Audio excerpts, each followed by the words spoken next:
This is a safe, beautiful, and affordable country where there are significantly more women than men. Yes, you heard correctly. Sounds like a dream, doesn't it? Now imagine that despite this, a significant number of men from this country still pack their bags and depart. How can you explain that? Is it because of the money, the climate, or is there something hidden that nobody talks about? Because we're not talking about just any women. Here, they stand among the world's tallest and most beautiful, possessing a natural beauty that effortlessly commands attention.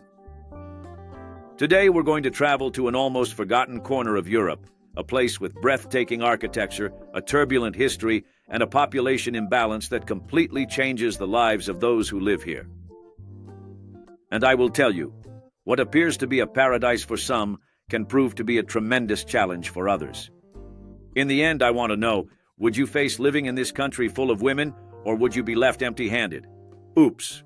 Or would you rather just keep living alone? 1. Where is it?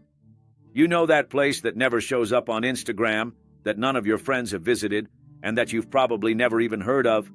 Well, I'm actually there right now. It's a country tucked away in a corner of the map in Northern Europe, lost among names that most people can barely pronounce, the so-called Baltic countries. Sounds nice, right? But if I asked you to list them all, you'd likely find yourself stuck. Don't worry, I'll help you out. Estonia, Lithuania, and the star of our conversation today, Latvia. The capital is called Riga, and seriously, if you were to parachute in here, you'd swear you landed in a historical movie. The streets are cobblestone, the buildings look like they're from another century, and at every corner, it feels like someone opened an architecture magazine in front of you. And that's no exaggeration. Riga is simply the world capital of Art Nouveau architecture. There are over 800 buildings in this style, all adorned with elegant curves, naturalistic details, and sculptures that appear as if they're about to spring to life at any given moment. You can stroll for 5 minutes and feel as though you've stepped right into a museum without the need to purchase a ticket. However, that's where things start to get a bit odd. Even with all this beauty, you don't see that chaotic mess of tourists with selfie sticks clogging the streets. It's calm, almost too calm. It gives you the impression that the city is just waiting for someone to tell its story. And that's precisely where things get a bit weird, because behind these absolutely perfect facades, there's a problem that won't show up on any postcard. It's such a bizarre contrast that when I tell you, you'll think I'm just making things up. And that's exactly where we're headed now. 2. A past that changed everything.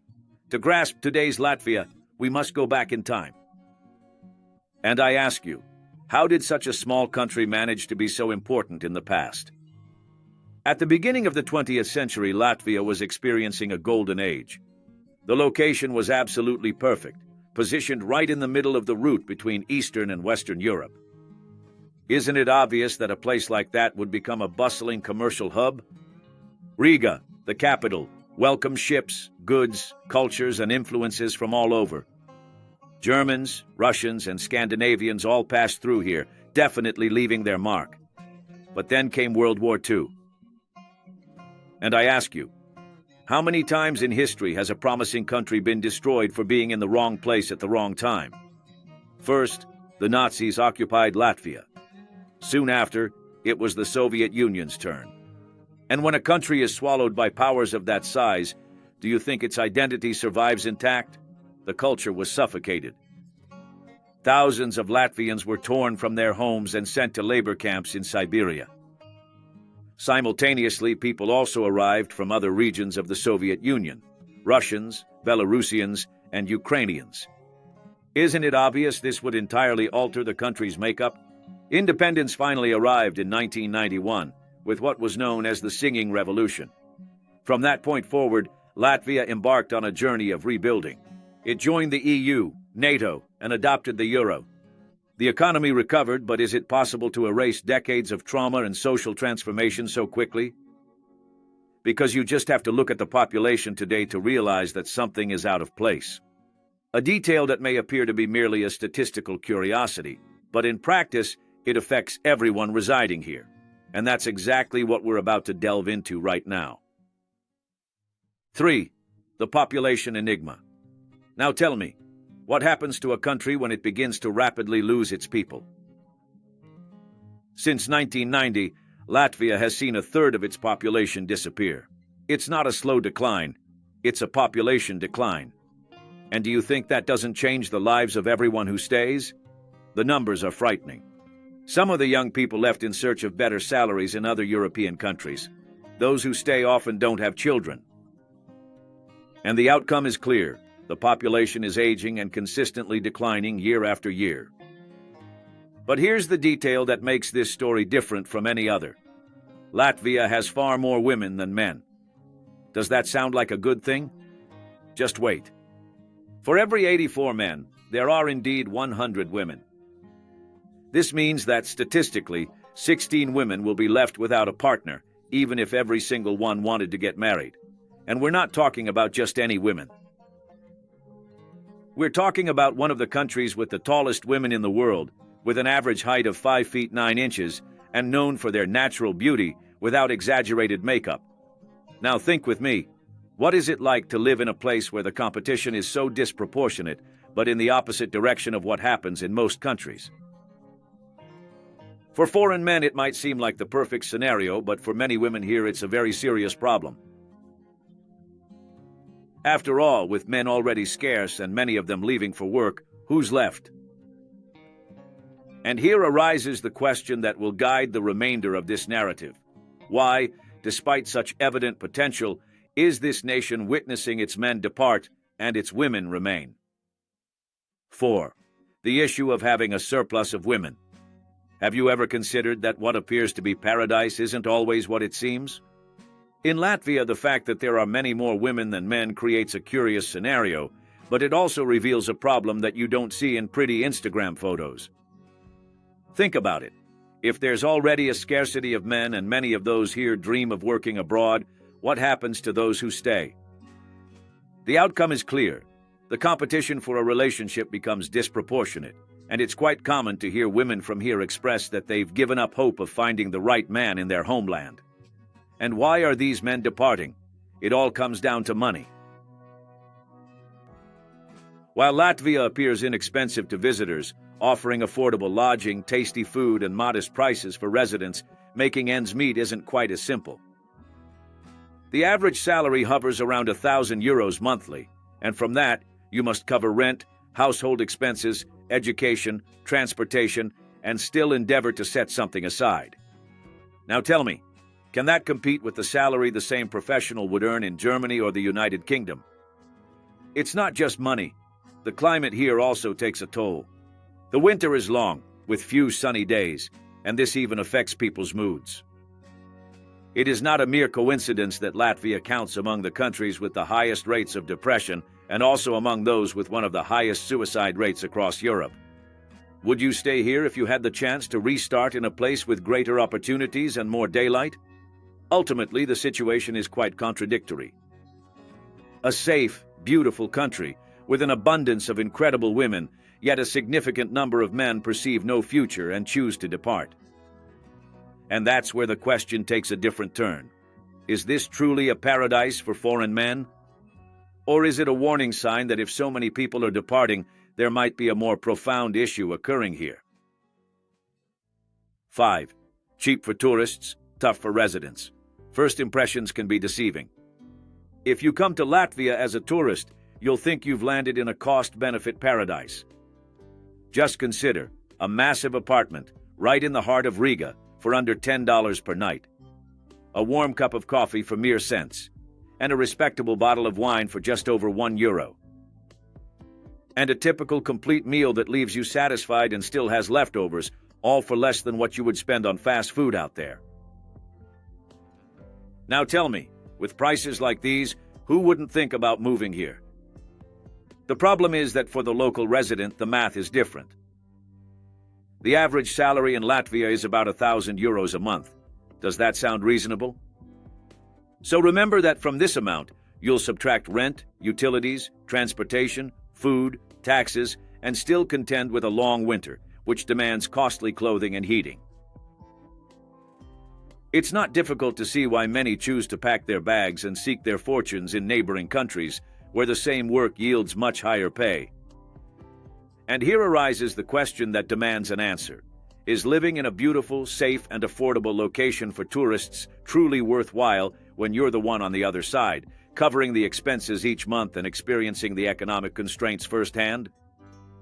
For those from outside, Latvia is almost a well-guarded secret. But for those born here, the allure may not suffice to hold them for an entire life. And that's precisely where two other crucial factors come into play in this decision, and surprisingly, neither of them is about money. 6. The climate that drives people away. Now tell me, can you imagine yourself living in a place where, in winter, the sun might only show up for a few hours, and on some days, it doesn't appear at all? Because that's precisely what happens here.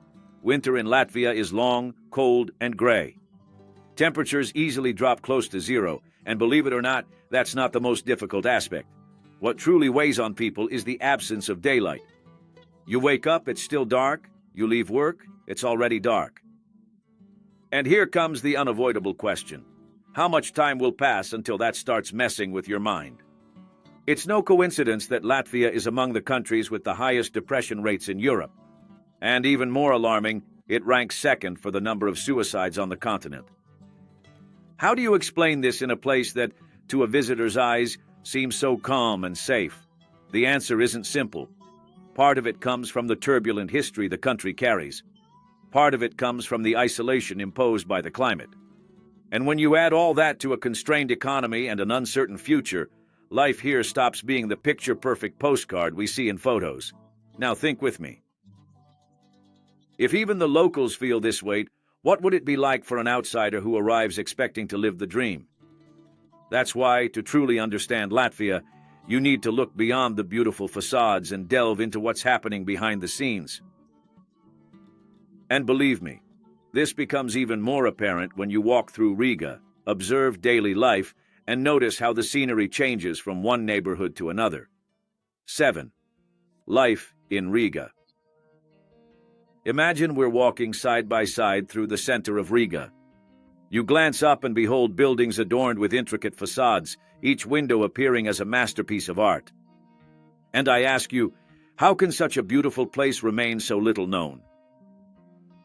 Soon we reach the heart of the old town, the cobblestone streets, the squares with Christmas markets, the smell of mulled wine and rye bread coming from the stalls. It looks like a movie scene, doesn't it? And then I'll show you something interesting. Riga has over 800 Art Nouveau buildings, which makes it the world capital of this style. It's like walking inside a museum, but without lines, without crowds, without that typical rush of tourist cities. Just step from the historic streets for the landscape to change. The medieval charm gives way to Soviet constructions, simple neighborhoods, and local markets. You see old men selling vegetables, fresh fish, and in the background you hear conversations in Russian. And that brings up another question. What's it like to live in a city where 25% of the population is of Russian origin, with two cultures that coexist but don't always fully mix?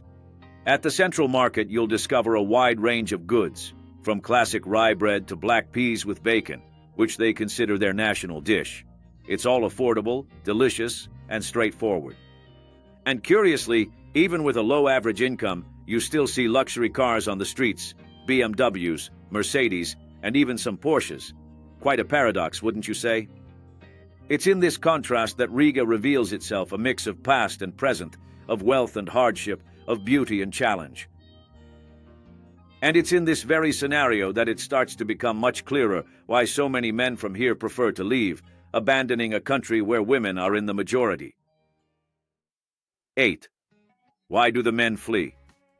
After walking through Riga, seeing its streets, markets, and contrasts, the inevitable question is, why would anyone want to leave a place that's beautiful, safe, and full of women?